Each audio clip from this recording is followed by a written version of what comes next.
Greetings. This is NAFSA Worldview with Anisa Mehdi. I'm Ahmed Azzuddin, a NAFSA board member and Associate Vice President for Educational Outreach and International Programs at Wayne State University. Anisa Mehdi is the Executive Director of the Abraham Path Initiative, which promotes walking in the Middle East as a way to deepen understanding among cultures and people. For more than 20 years, Mehdi worked as a broadcast journalist and producer in mainstream American news media. This includes 60 Minutes, Nightline, and National Geographic. She is the first American to cover the Hajj for television for PBS. Mehdi is the recipient of 2 Emmys and numerous awards, including from the Society of Professional Journalists for reporting on religion and the arts. She is an alumna of Wellesley College and the Graduate School of Journalism at Columbia University. It is so good to have you here, and thank you so much for speaking with us today. It's a pleasure to be here with you, Ahmed. Thank you. First, tell me, what is the Abraham Path Initiative? Can you tell us why and what is it, how did it start? The Abraham Path Initiative was founded at Harvard's Program on Negotiation by William Ury, who is a renowned... I studied him. Did you really? Yeah. He's the co-author, for those who don't know, of Getting to Yes. And the idea is that we are fueling intercultural understanding through the simple act of walking. Everybody, well, not everybody, but most people have a capacity to walk. And when we walk together, our shoulders going in the same direction, we have a shared goal. And sometimes the difficulties that show up between people, whether it's a husband and wife or a boss and his subordinate, or maybe, different kinds of Muslims or different, people involved in other conflicts, find a shared purpose. So there's potential that we find in walking that is not necessarily found around a negotiation table. Sure. Can you actually prefer to describe the Middle East as Southwest Asia? Yeah. Why is that? Well, it's a geographical issue for me. Southwest Asia is a continent. There's East Asia, there's Central Asia. We know Central Asia, the Stans and India, and West Asia. And then there's North Africa, Sub-Saharan Africa. There's Europe, there are the Americas. But where is the Middle East on the planet? Geographically speaking, it is a political construct left over from British imperialism. Sure. The point of view from England, looking south of, here's North Africa, that's the Near East, it's closer to us. The Middle East is a little farther, that Eastern Mediterranean. And then the Far East is that way out there. But we have imbued the term the Middle East with all kinds of not so positive, absolutely. Yeah. Inferences, conflict and war and terrorism. And when you say, come walk with us in Southwest Asia, it doesn't have the same sort of, that's scary, yeah. right? The Middle East is a little bit scary for those who don't know. And you and I know it's a very friendly place. Absolutely. So this walking is another form of immersion, in a sense. When we talk about study abroad and learning about other cultures, like we talk about immersion. So what makes outdoor exploration version of that? What is it about outdoor exploration that really lends itself to that medium? I love the term immersion, right? It's sort of a slow crash course. If you're going to take your students, for example, which I highly recommend on a week-long walk, spring break, winter break, there's a cultural immersion that takes place, and it's slow. You don't get anywhere quickly, and you can only get there by your own feet. And sometimes, if you walk 10, 15 kilometers a day, you're exhausted at the end of the day. And one of the greatest achievements is that you made it. Absolutely. Up and down the hills, some depending on how tough the hiking is. And as you go along, often in this wonderfully warm, hospitable part of the world, the greatest secret, people will say, Ta'al, come in, have some tea with us. Strangers just inviting you for tea. You land at a home where you're invited to spend the night, and you get to know mother, father, sons, daughters. You see how a local family operates. You see everyone cooperating. You see often in these homestays, you'll see husbands assisting their wives because she's Which the is not the the notion, queen, right? Yeah, right? exactly. Yeah. Right. She's she is the queen of the home. Mhm. Also, many of these women work outside the home, but in this case, her job as a homestay host is to take care of the guests. And so you get a chance to meet people and talk to them and find out something about who they really are that isn't in the headlines that we read every day. So there are, and you see also as you walk that region is not one vast desert. Mhm. Mhm. You know this. You come from one of Absolutely. the beautiful cities of the region, Beirut, right there on the Mhm. Mediterranean.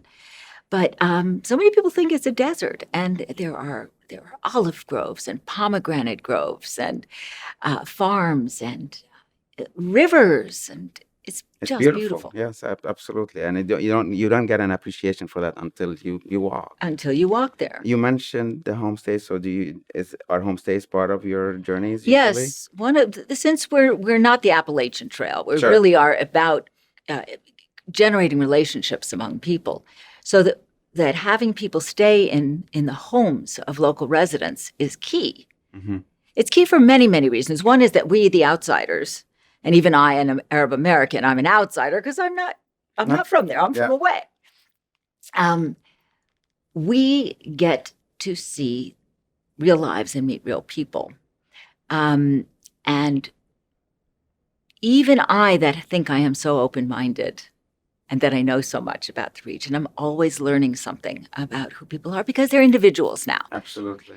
And what we find is that the people who have welcomed strangers and guests into their homes are appreciating an increased economic standing, right? Because they make a little bit of money, and a little bit of money goes a long way. Mhm. They're receiving more respect in their own neighborhoods. Their children are speaking better English because travelers come through, and English is the lingua franca of Absolutely. our Yeah. times. And finding opportunities to improve their language capabilities. They're being visitors suggest, hey, why don't you apply to study abroad? Come to Germany, come to England, come to Ohio Mhm. and study. And so their horizons are opening as well as those who come and visit. Oh, that's fascinating.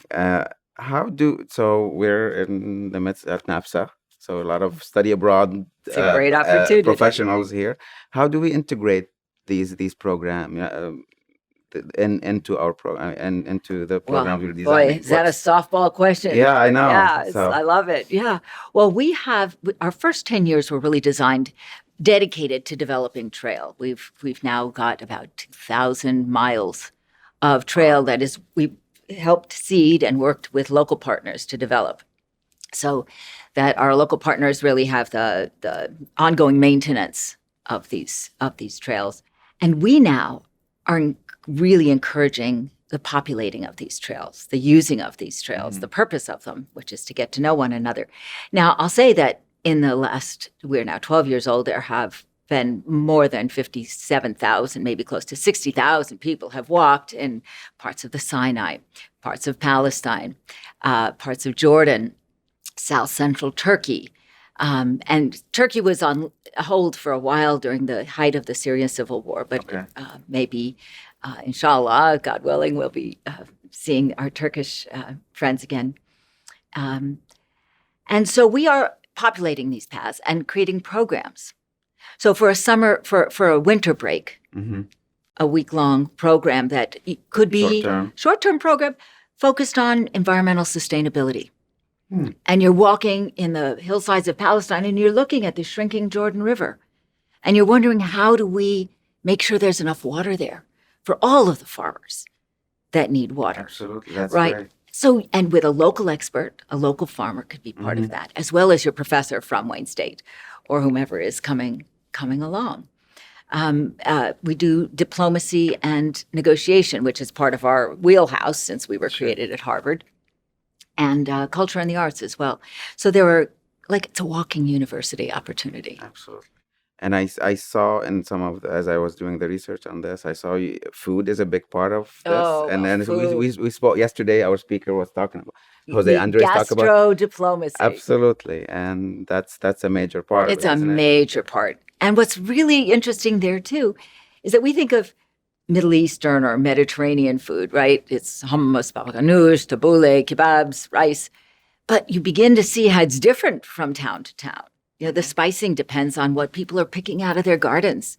Absolutely. And are the are the lemons ripe for squeezing? Was it a good rain season or not? Was it a good rain season or not? So the distinctions for food are great. And also, if depending on what time of year you go, you're going to see the fresh almonds, or you're going to be part of the olive harvest, and you can help. Yeah, I remember doing that. Do you? Yeah. Growing up, we used to go get the first crop, pick for the home use, and then do the rest. And do the pressing. Exactly. And there's nothing like homemade olive oil. Absolutely. Oh, and those trees are ancient from Rome, from the Roman days. Exactly. 2,000-3,000 years old. Yeah.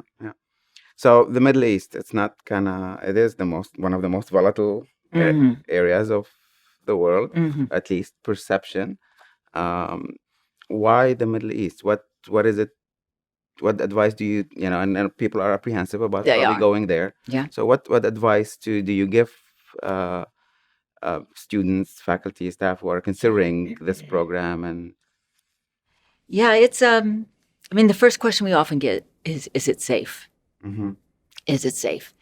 And one always has to be alert when you go into a place you haven't been. Any big city, you want to make sure that you're or the countryside, following the guidelines that your own country has suggested, for those places. But we have found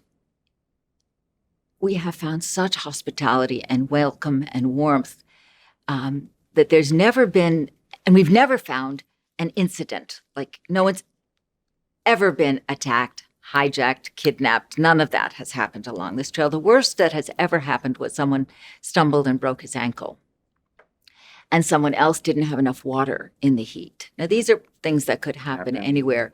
But, you're always advised to listen to the locals who know the territory best. And I've discovered that the people I meet would do anything to keep me safe, should there be an emergency. Yeah. But it is sometimes hard to convince academia to trust their children, their students, to that part of the world. Yeah, we see that not just with the Middle East, but some other places. Some other places too. And part of it is, all of life's a risk. What is it in Bilbo Baggins and in Tolkien's The Hobbit? You step outside your door, Bilbo Baggins, Gandalf tells him, and you never know where you're going to go. Absolutely.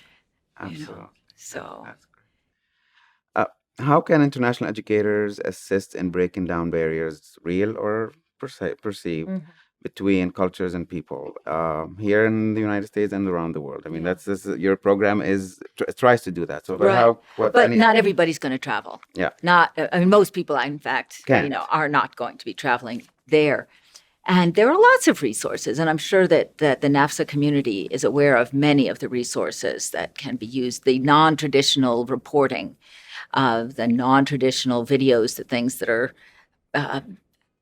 that are made, the photographs that are taken by people who have gotten off the beaten path.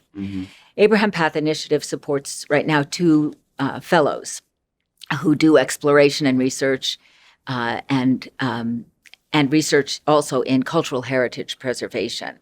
So these are people who sort of stretch the limits, step past the borders of the envelopes, and write stories that end up in the New York Times or The Guardian or on NPR that give a deeper understanding of and appreciation for what is happening on the ground. Okay. So that's another set of resources. One of ours is a woman named Stephanie Saldana, who writes about cultural heritage preservation, but not the big monuments. But what is it you take with you when you have to leave to preserve your culture, the stories your grandmother told you, the recipes that you love. They take with them the seeds of their eggplants. Absolutely. And the purple carrots of Aleppo. It's because those are irreplaceable. And they'll bring photos, they'll bring memories of a place and then sew the memories into something embroidered.